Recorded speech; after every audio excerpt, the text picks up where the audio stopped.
पक्ष चल रहा है, तो हम अपने पितृपक्ष में इसमें अपने अपने घर से एक एक पौधा या एक एक वीरों की तपोभूमि तो हम कहते ही कहते हैं। बाबा जयराम दास की जो स्थल पे हम लगातार आपको दिखाते रहते हैं, लेकिन आज की जो खबर दिखाने का जो उद्देश्य है वो बाबा जयराम दास जी जो महाराज है, मंदिर और उनकी जो जिस तरह की विख्याति यहाँ पे बनती जा रही है दक्षिणी हरियाणा में।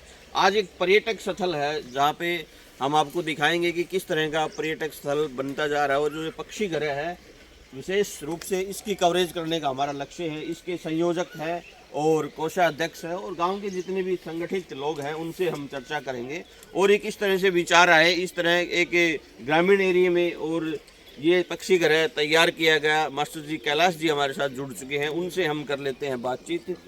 सर जी नमस्कार जी। नमस्कार जी। चैनल पे स्वागत है। आप पीसीजी चैनल का मैं बहुत बहुत आभार व्यक्त करता हूँ कि वो आज बाबा के पक्षी घर की कवरेज करने के लिए पहुँचे जी।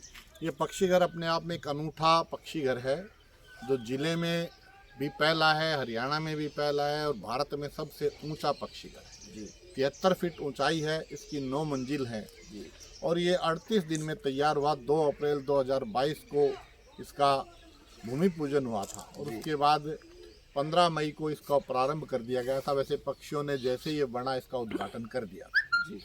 ये अपने आप में पक्षी घर की एक कल्पना ध्यान में आई कि इस समय जो प्रकृति में बदलाव हो रहा है और समाज में उस प्रकृति के साथ नहीं चल पा रहा जी। समाज प्रकृति को दूषित करने पर तुला हुआ है, तो उसमें पक्षियों का जीवन अल्पकालीन भी हो गया है और कुछ पक्षी विलुप्त प्राय हो गए क्योंकि उनको रहने के लिए स्थान नहीं है, उनके लिए भोजन नहीं है, पानी नहीं है।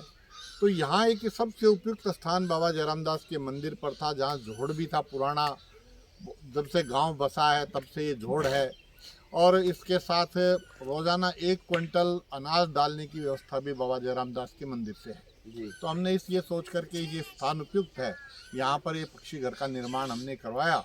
लगभग 10 लाख रुपए इसमें लगे। गांव के दानी दाताओं में श्रीमान विजय कुमार जी नंगलिया, सज्जन शर्मा, आनंद शर्मा और श्री रोहतास अग्रवाल का और गुरुकुल का इसमें विशेष योगदान रहा, जिनके सहयोग से हम इसको खड़ा करने में कामयाब हो पाए जी। और आज ये पक्षी घर दूर दूर से लोग देखने के लिए आते हैं। ये बाबा की श्रद्धा के साथ पर्यटन का भी एक केंद्र बनता जा रहा है क्योंकि अब आस्था का अर्थशास्त्र बड़ा उपयोगी है। जी।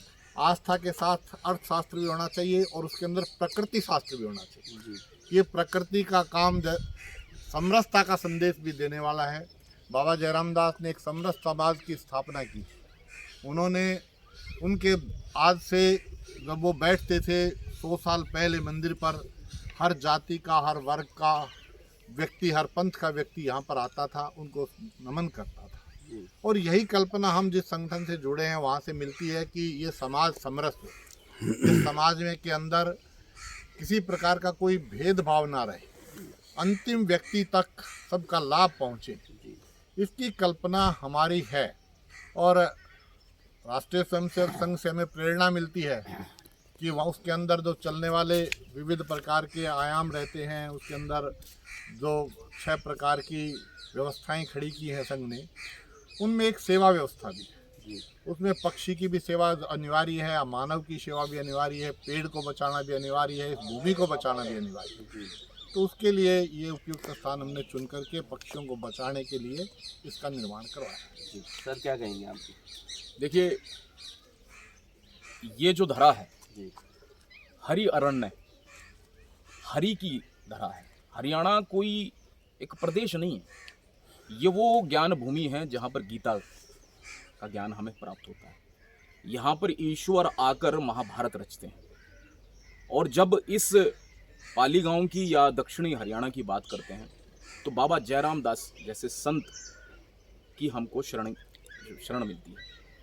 और जब इस तरह के कार्य हम देखते हैं तो ये वो दायित्व है जो समाज के प्रति हर एक व्यक्ति का होना चाहिए। अगर मैंने अपना जीवन इस महान भूमि पर लिया है तो ये कोई बहुत बड़े पुण्य के कारण रहा होगा कि एक तो मैं मानव बना और मानव बनने के बाद भी मेरा जन्म जो है भारत जैसे देश में हुआ और उसमें भी एक हरि अरण्य, हरि की भूमि हरियाणा में मैं कार्य कर रहा हूँ, या मेरा जन्म हुआ है, या उसके किसी एक गांव में जहां पर बाबा जयराम दास जैसे संत हुए हैं, उनके गांव का मैं वंशज हूँ। मेरा दायित्व समाज और राष्ट्र के प्रति क्या हो सकता है, ये मुझे समझना होगा। क्या लक्ष्य सिर्फ यही होगा कि मैं केवल एक जीवन जीऊँ, या लक्ष्य ये भी होना चाहिए कि मैंने अपनी प्रकृति के लिए, अपने समाज के लिए, अपने देश के लिए, अंतिम व्यक्ति जो भाई साहब बोल रहे हैं, अंतिम व्यक्ति के लिए मेरा योगदान क्या था? क्या केवल पढ़ा देना, मैं शिक्षक हूँ, केवल पढ़ा देना ही कार्य है, या इसके अलावा भी कोई कार्य हो सकता है? तो जो पीछे इमारत आप देख रहे हैं, ये केवल कोई कंक्रीट की इमारत नहीं है, ये वो उद्देश्यों को पूर्ण करती है जिसमें मेरा दायित्व पर्यावरण संरक्षण के लिए क्या हो सकता है, मेरा दायित्व समाज निर्माण के लिए क्या हो सकता है, मेरा दायित्व राष्ट्र के प्रति, राष्ट्र के निर्माण के लिए क्या हो सकता है। ठीक है जी, तो ये वो दायित्व पूर्ति का कार्य है कि मेरा दायित्व, मेरा धर्म है, मैं अपने समाज के लिए, जिसने मुझे निर्मित करने के लिए संपूर्ण रूप से मेरा सहयोग किया है, तो एक समय के बाद में मैंने अपने समाज के लिए क्या किया। तो ये पीछे जो इमारत देख रहे हैं, ये वही दायित्व निभाने का कार्य है, जिसमें जैसा भाई साहब बोल रहे हैं कि समरस समाज, तो वो समरस समाज आप यहाँ से सीख सकते हैं।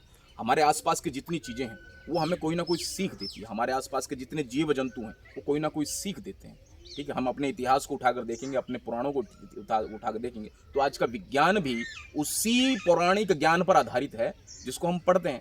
वो अलग बात है कि हम उसको बिसराने का प्रयास कर रहे हैं, लेकिन अगर हम सही पे ज़मीन पर आकर, धारा पर आकर, इस धाराधाम के लिए कार्य करेंगे तो ये हमारे लिए उत्कृष्ट कार्य होगा। आने वाली जो जनरेशन है, आने वाली पीढ़ी जो है, वो ज़मीन के साथ में जुड़ी रहेगी, धरा के साथ में जुड़ी रहेगी, संस्कारों के साथ में जुड़ी रहेगी, व्यक्ति विशेष के साथ में भी जुड़ी रहेगी और मानव का निर्माण करेगी। दर्शक जो हमारा वो जानना चाहते हैं अपना परिचय। मेरा नाम नीरज कर्ण सिंह है और मैं वैसे पेशे से पत्रकार ही हूँ, लेकिन केंद्रीय विश्वविद्यालय हरियाणा में पत्रकारिता का शिक्षण प्रशिक्षण में लगा हूँ, एक प्रोफेसर। धन्यवाद, बहुत बहुत धन्यवाद। ये जो खबर का जो उद्देश्य था, सर्वजातीय, एक ही छत के नीचे सभी जातियों के पक्षी, ये जिस तरह का मैसेज देने का जो कार्य किया है, कैलाश जी, गुरु जी हमारे साथ जुड़े थे और साथ में सर जी ने जिस तरह की बातें की, ये जो लक्ष्य है हमारा, इस तरह की खबरें दिखाने का जो लक्ष्य है, आप एक बार तपोभूमि बाबा जयराम दास की धरा पर अवश्य आए और साथ में दाना पानी इन पक्षियों के लिए आप एक बार जरूर लेके आए और इसका जो भ्रमण आप अपने परिवार के साथ एक बार जरूर देखें, किस तरह का माहौल है यहाँ पे और किस तरह का अचीवमेंट इस कमेटी ने हासिल किया है। और लगातार निरंतर इस तरह की जो है वो प्रयास करते रहते हैं कैलाश जी, जो काफ़ी परिचय हैं और ना जाने तो हम बता देते हैं कैलाश जी पाली से हैं और इस जो पक्षी ग्रह का जो संयोजक का जो कार्य है उन्होंने ही आगे बढ़ चढ़कर जो है वो हिस्सा लिया है। हिस्से का मतलब हमारा ये है कि कोई भी पहल करने के लिए किसी व्यक्ति को तो आगे आना ही पड़ता है और आए भी हैं और साक्षात जो है आप इसको देख सकते हो, अपने परिवार के साथ इस तरह यहाँ पे आए और भ्रमण करें, साथ में दाना पानी घर से अवश्य लेके आए ताकि जो कि जीवन है, जीवन को जिस तरह से जिया जाता है और पक्षियों को आप दाना डालोगे, कन कन में जिस तरह से भगवान समर्पित होते हैं, उसी तरह आप एक बार आए और यहाँ पर दाना पानी अवश्य डाल के आए। इस तरह की कवरेज के बारे में आप क्या सोचते हो, इस खबर के बारे में आप क्या सोचते हो, कमेंट बॉक्स में अपनी राय अवश्य दे। मेरे सहयोगी कैमरामैन के साथ मैं जितेंद्र लखेरा, बहुत बहुत धन्यवाद। जय हिंद, जय भारत, जय हरियाणा। कर दो।